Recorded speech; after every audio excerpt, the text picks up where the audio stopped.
Hello, everyone. Welcome to Lunch for the Soul. I'm Melissa Wilson from Fox 26 News, morning anchor, as well as medical reporter. And this is a time for us just to reflect, to meet incredible people, most of them who have been through just unbelievably difficult medical problems, but they always overcome through their faith, through an incredible medical team, through their support systems.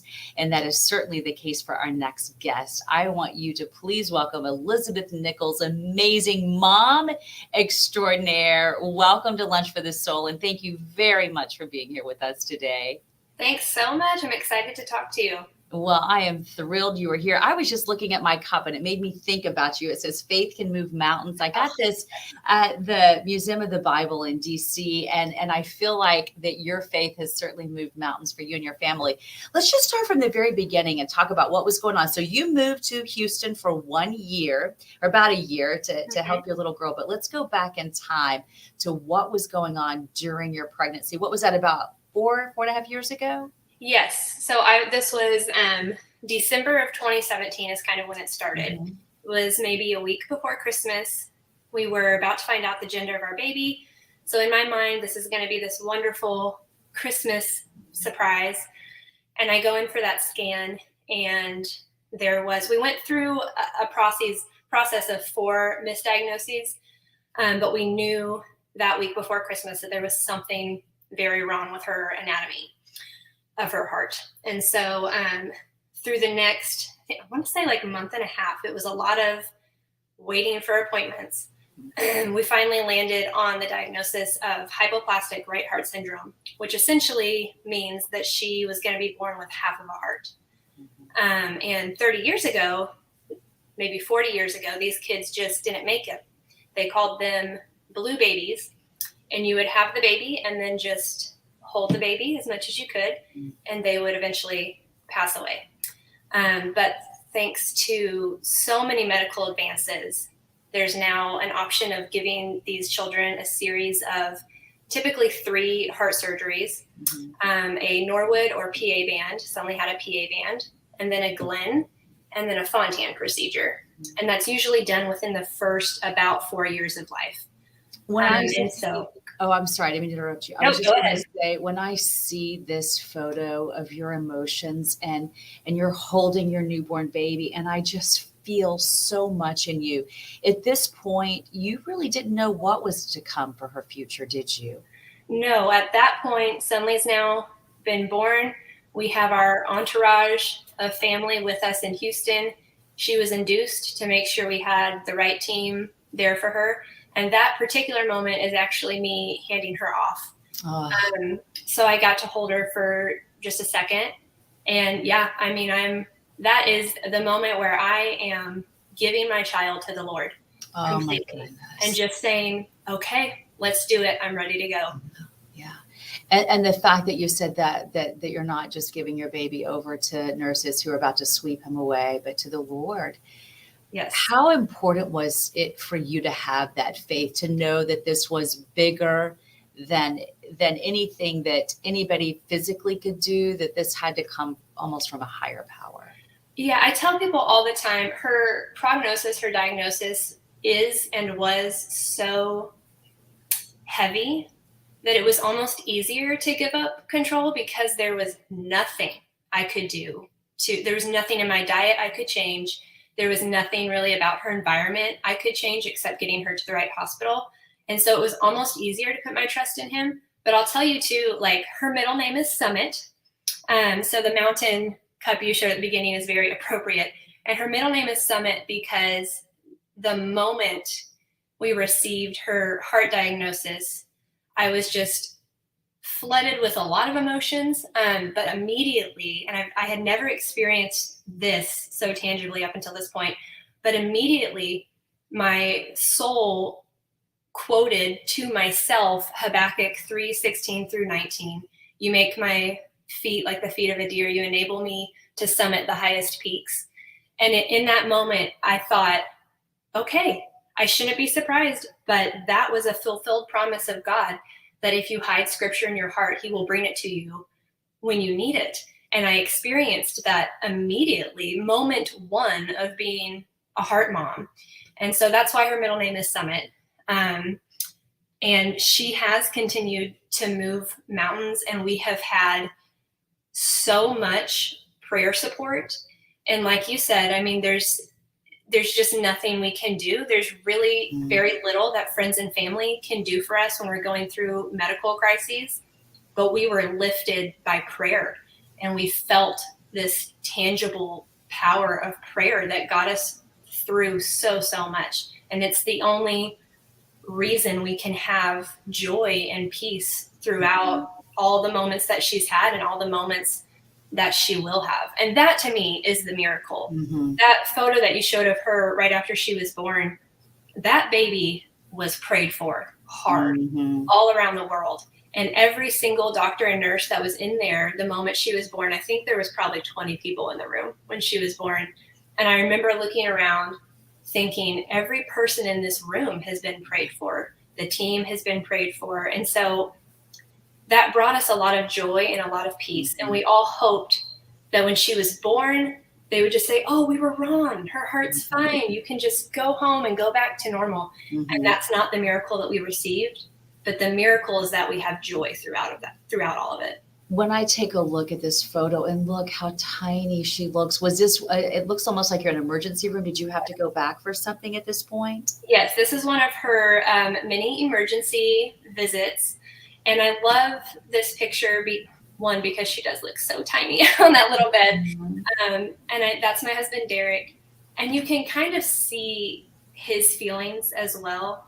You know, he's in control. He's got the bag. He's ready to do what he needs to do. But you can kind of feel a little bit of fear on his face as well. And then you look at the nurse, and the big smile. We've got it. She's smiling. She knows what to do. And I remember every time, even now when we've taken her to the hospital, either as an emergent situation or a surgery, every time I walk into the hospital, I feel a little bit of relief because I can only watch so much, do so much at home. Yeah. And when I get there, I'm like, okay, please help my baby. You know what to do. It almost lifts the burden a little bit for me, as hard as it is. Goodness, yes. And I think it's so huge for people to realize that you packed up your bags in your home in West Texas and Midland, Texas, and moved all the way to Houston for this to happen because of Texas Children's Hospital. What a blessing was it for you to find this place that could,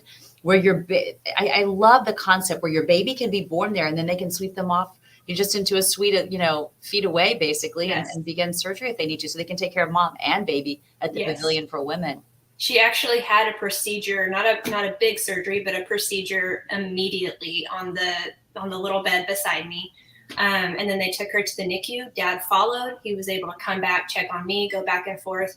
And while it's horrible to be separated from your baby, I knew I wasn't far separated. He just wheeled me into the NICU multiple times a day to see her. And it was a wonderful, wonderful thing to be so close. When you take a look at a photo like this and you just picture, in a perfect world, a mom gets her baby after they're born and the weeks and months to follow, and you're just all snuggled up, you're just holding them, right?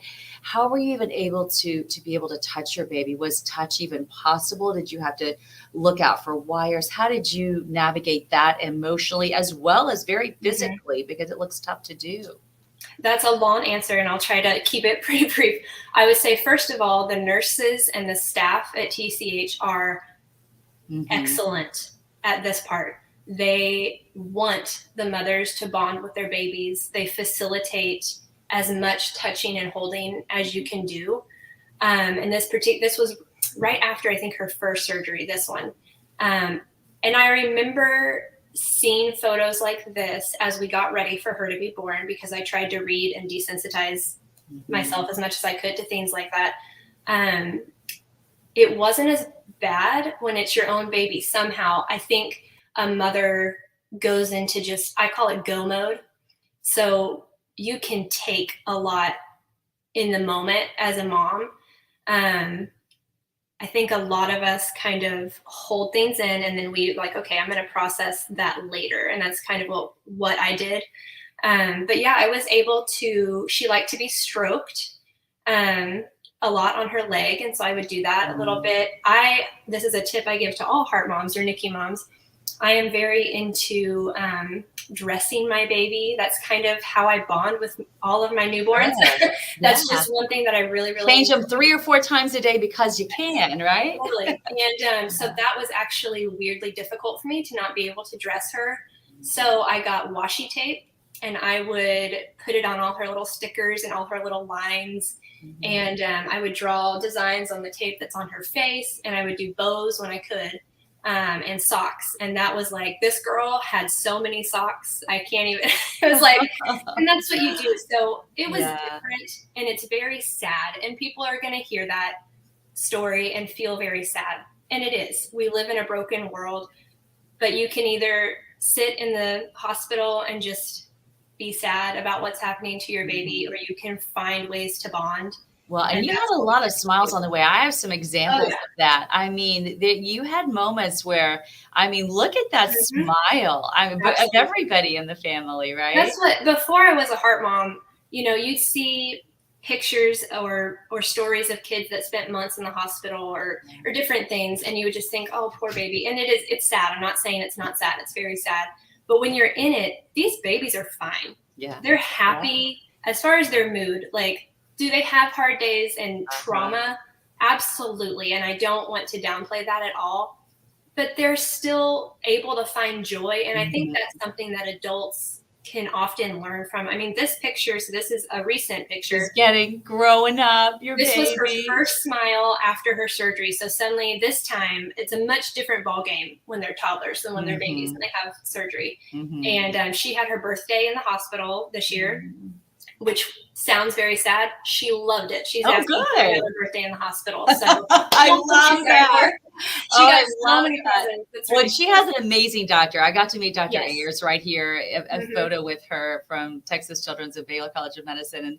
And what a neat woman. And I mean, I was so impressed with her. And she shared this photo with me because she was so impressed with this. Tell us about that. You were talking about those doodles on your daughter, but what about this? You drew this. I did. So one thing I started doing when she was a baby, a lot of people refer to these babies because it sounds very poetic as, oh, they were born with a broken heart. And okay, fine, maybe they were. But I don't really like to describe it as that. I always say, no, her heart is unique and beautiful and perfect. The world is broken. Yeah. And so I started doing watercolors of her heart and other babies in the hospital, their heart as it was when they were born, just to show the beauty in that. And it kind of helped me cope. You know, it was a therapeutic thing for me. This is a watercolor. She's just finished her Fontan surgery, and that is hopefully her last open heart surgery. So this is a watercolor of her heart now, as it looks now, with all the procedures that she has had done. And so the dates on the side are the dates of all of the interventions that she's had.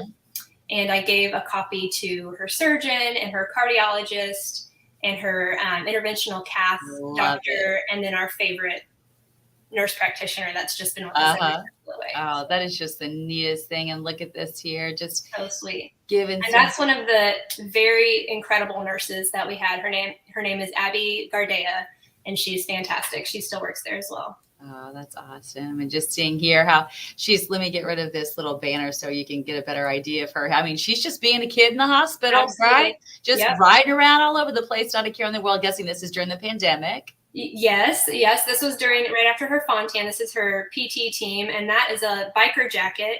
She has, I don't think I've shared this story with you. I'll keep it short, but she has a group of bikers around the country that are rallying for her. She loves motorcycles, and they have organized several drive-bys for her. And they actually, on her way to Houston for her Fontan surgery, we had bikers escorting us all the way there, different biker groups, and it was incredible. So I have goosebumps. I love that so much. Yep. Oh, wow. Oh, that's incredible. And it's just so neat to be able to see these vulnerable moments too, where, you know, you talk about there were some happy times, but you can see here just uncertainty, let the healing begin. And then we see her again. Was this the middle surgery in between? This is the Fontan surgery. This was a recent one as well. Her first two surgeries were in her first 6 months of life.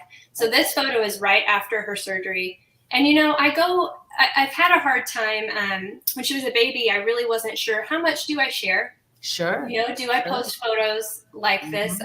It can be kind of a controversial decision, Hmm. and it was done with a lot of prayer. Everything I share is always, you know, prayed for. And I'll tell you, now that I know her personality, I do not think I am at risk for oversharing. She is very feisty and spunky, and she can certainly handle herself. So, Well, and you have such a strong story of faith. I feel like there's going to absolutely be so many families to follow in your in similar shoes that you're mhm. wearing. And I just feel like you can pave the way to show people with a positive attitude how you can live. And when I talked to you earlier, you told me that all of your children, all four of your children are, you feel, are stronger because of all you've been through. Sure, it's been tough, tough as nails, but your faith has gotten you through it. And in fact, I want to talk about how your blog led to your incredible nonprofit. Tell us about that.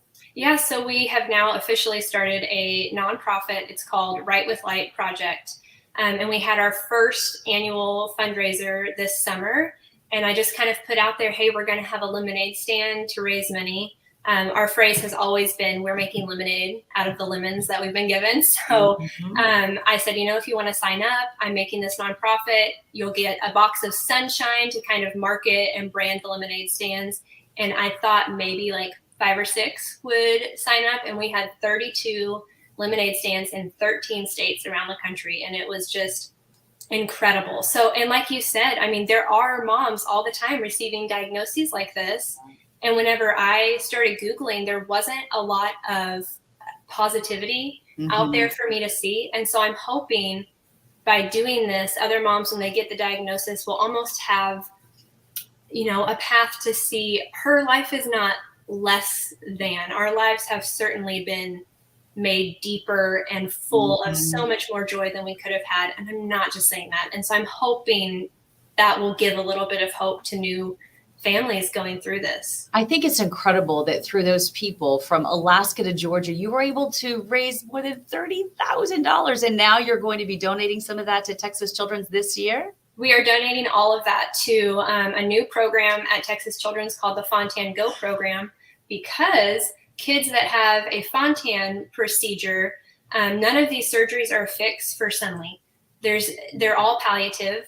They last as long as they last. The Fontan especially actually causes a lot of liver problems and other problems with your body. She already has some side effects from it that she's dealing with, but these people are now living into adulthood pretty often, which is very exciting. That is not what we were told when she was about to be born. So, because they have this new population of adults living with a Fontan, lots of hospitals around the country are trying to, you know, deal with this new wonderful problem to have this new population of people. And so, Texas Children's has a Fontan Go program where they're collecting data and just finding out ways to help adults who have lived this long with a Mhm. Fontan. So Mhm. it's a good problem to have, and we are all about funding that for them.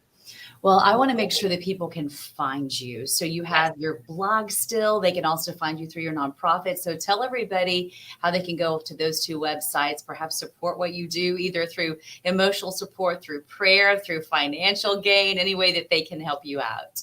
Yeah, I mean, I would love to hear from anybody and their experience with their kids, or just by listening to the story. My blog is just kind of my personal therapeutic Mhm. writing source, and And it's it's Lemonade. beautiful. I have to tell Thank you, I spent you, a long time going through it and it thank just touched you. my heart so much. Yeah, the blog is called lemonadelanding.com. And that name, of course, has to do with kind of our whole family's philosophy now of just living in the moment and trying to keep positivity. And that's kind of Sunley's story and just my story as a mom and how I've dealt with this. And then our nonprofit is linked on there as well. But the nonprofit is rightwithlightproject.com. The signups are open for next year's lemonade stands. And so you can sign up now. You can pick your date later, but you can sign up now saying, yes, I want to host a lemonade stand. And you'll receive, once the lemonade stand gets closer, you'll receive a box of sunshine, which is just some yellow sunshiny goodies and also some marketing and branding material so that all the lemonade stands are cohesive. And And a it's, lot of families are looking for ways to help out and they don't know how. Maybe their yes. kids are trying to figure out a way to volunteer. This is a neat family way to really make a big difference. And you may think, well, my lemonade stand can't do that much, but when you add them up across the country and send you the funds, look what it did, $30,000 over lemonade. It's just mind boggling. Yes. We had lemonade stands. Some raised $20 and some raised up to $7,000. And you just don't know. And so, yeah, like ours, we had a little bit of a medical crisis right before our lemonade stand. And so it was like, okay, we're just going to set it up in our yard. We did very little advertising. And we ended up, I don't remember how much we made, but it was a lot. Yeah. And we had tons of people come by. But even if you don't, I mean, the lessons that the kids are learning by doing a lemonade stand and then giving away that money, there's nothing that can replace that. It's a very easy activity. It can take as much or as little work as you put into it. It's a great family event. So I think it's just a good thing to do anyway. And if you're going to do something like that, at least let it be for a good cause. Well, Elizabeth, you're just such a beautiful, bright woman inside and out. Thank you for sharing your family's story, your beautiful soul. And I feel like each and every one of us can learn so much from you. And I feel like we're blessed by getting to hear from you. So thank you for that. Thank you so much. Whatever strength anyone sees is certainly not my own. I was hollowed out a long time ago, but I appreciate it. And anytime we get any sort of news coverage, I'm just so humbled and thankful. Well, you stay in touch with us. We'd love to see precious Sunley grow up and do some updates on Fox 26. Thanks so much, Melissa. All right. Take care of yourself. All right. Bye. Goodbye. And I hope you all will join me for Lunch for the Soul next week. I have another big treat for you. A Houston firefighter has an unbelievable testimony to share. He almost lost his life while on the job. And believe it or not, that had nothing to do with fighting fires. But of all people to be next to, it was huge. He had his chief next to him. He had all of his other firefighter buddies who happened to be medics. And they knew what to do just in the nick of time. And then what a story that unravels at Memorial Hermann. And I think he's somebody else that we can all learn from. So I hope you'll join me same time next week at 12:30. If you happen to have tuned in late today and perhaps you missed some of what Elizabeth had to say, all you have to do is go to Fox 26 Houston's YouTube page. Search for Lunch for the Soul at Fox 26 and you can find it. You can watch that in its entirety, as well as many other Lunch for the Souls that we've had in the past. It's a great time to be here. If you have any story ideas for me, if you'd like to be featured, reach out to me. I'd love to hear from you. You can find me through email, probably the easiest way, at fox26houston.com. But I hope you'll be blessed. Thanks for blessing us with your presence today, and I hope you have a beautiful day.